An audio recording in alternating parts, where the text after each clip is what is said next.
If you're planning for an average retirement, you're making a huge mistake. In this video, I'll be telling you why using averages is a terrible idea, the research which backs this up, and another framework to consider for how you can plan for this effectively. If you don't know me, my name is George Agan. I'm a chartered financial planner, a fellow of the Personal Finance Society. I've helped thousands of people retire without worry. And I've created quite a few videos where I've referenced the expenditure in retirement, and like many other creators in the space, I've referenced the retirement living standards. These are specific figures which are updated each year by the Pension and Lifetime Association. I'll put the figures on the screen now. They do vary if you're single or in a couple, because generally two people will have a lower spending per individual due to splitting the costs on the main bills. They also categorise these into minimum, moderate and comfortable ranges, providing quite a clear explanation on the context of what someone should expect as far as lifestyle. For example, if they're moderate, someone would have a 3-year-old small car replaced every 7 years, a fortnight all-inclusive holiday in the Med. These figures personally I think are really good as a starting point. They're a stake in the ground on what is one of the most variable and individual things out there, which is our lifestyle. I mean, to defend them, you can't really win whatever you use. There will always be someone out there who finds it unrealistic or jarring, whether that's too much or too little. So what the retirement living standards do is that they're expenditure amounts, but they also don't assume any costs on things like housing or care costs or tax. That means the pre-tax income that you need to meet these levels will be even higher. And somebody working is going to have things in addition, like mortgage repayments or rent payments. So they'll need an even higher income to reach these benchmarks. I often have received some pushback in my comments saying this, that the retirement living standards, they just scare people. It's an unrealistic number and they aren't really that helpful. So let's talk about this.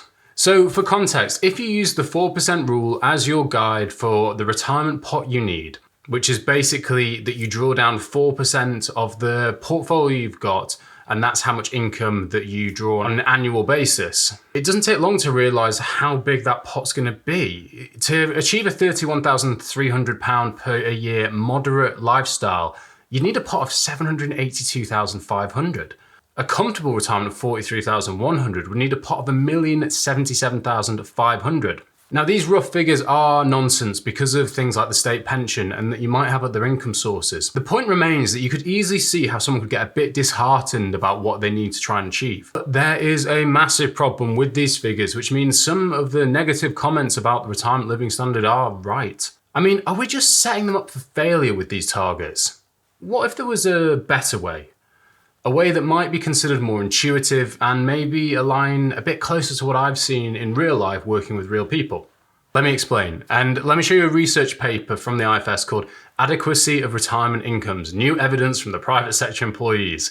Catchy title as always, guys. This paper provides an overview of where we are in relation to the UK pension system and provides context on whether most of us are set or on track to have an adequate income in retirement. The first thing the paper acknowledges is that there's been a real mixture of fortunes in the UK pension system, some good and bad. One of the main positive things that's happened is that the state pension now accounts for a bigger share of retirees' income compared to 2004. Believe it or not, the state pension is actually in a much better place than it used to be decades back. The paper says we estimate that changes to the state pension would, all else being equal, reduce the required saving by roughly 1/3, from around 9% to 6% of earnings.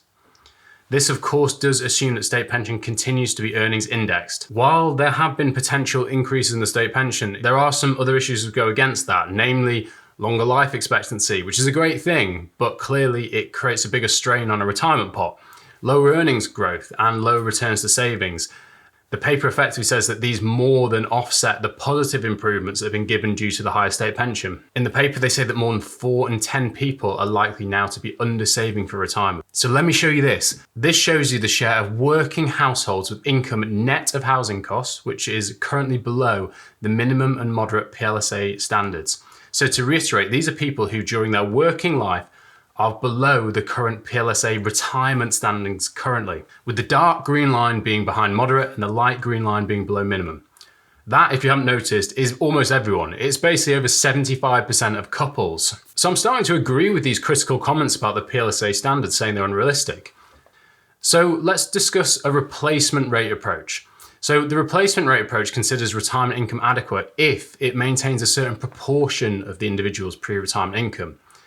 And the idea behind this is it avoids a significant drop in living standards at the point of retirement, Because basically, you spend in retirement a proportion of what you spend in your working life. The benefit of this is if you're a big spender during your working life because you earned a lot, you don't expect to turn off all the taps and become a penny pincher in retirement. To the same extent, if you've never been a big spender and you don't have much money, you don't expect to then going to need some arbitrarily big figure like the retirement living standards might produce for you. The logic being is if you spend 30 years of your life not spending that much, people don't change that much. People don't act like a spreadsheet. And this is really hard to get the balance right. I personally see it as a core responsibility of mine as a financial planner to try and walk the line for my clients between overspending and underspending. But the question is, how much do we need to replace then if this gives us a better model? If you've earned a higher amount, you can typically drop down your replacement rate quite a bit. It's kind of the headroom argument. If you think about it, if you've earned more money, then you have more potential room to drop. 80% is a reasonable guide on a replacement rate. However, if you don't earn very much, you're probably going to need a higher replacement rate. And this makes intuitive sense. If you earn £15,000 per year now, you're probably going to need to replace at least most of that in retirement because of the way inflation is and the cost of basic living. There are only so many costs you can actually cut in retirement. So yes, you can go from luxury to standard, but if you're already at budget, you can't really go that much further down. So in the paper, it says that if you earned up to 17,000, you'll likely need to have to replace 80% of your current income. Yet if you earn over 90,000, you may only need 50% of your current income or £45,000. I think this is definitely worth thinking about and may make more intuitive sense for you. The whole purpose of this paper is just trying to define the question of what is adequate as far as retirement income needs. I know that almost sounds vague and impossible to answer, but so much in our society is actually riding on this. You can't go to a 60-year-old and kind of transport them 30 years back and say, right, this is what you need to save now. And I think also just from a societal pressure standpoint, people are under significant pressure because of the cost of living crisis, stagnant wages, getting onto the housing ladder. So whether it's a replacement rate or whether it's retirement living standards, they can only ever be a conversation starter. There isn't anyone who's going to be able to give you a magic figure in it for it to be perfect. As a financial planner, I work with my clients and trying to find out what is enough is an in-depth process. It's also iterative. We literally have to meet regularly and adjust because our underlying assumptions are going to need some changes because life changes. So all I'm saying with this is don't feel overwhelmed if you don't have a perfect number on your expenditure. Great financial planning is much of an art as a science, and it involves the very personal intersection between maths and the human aspects of personal finances.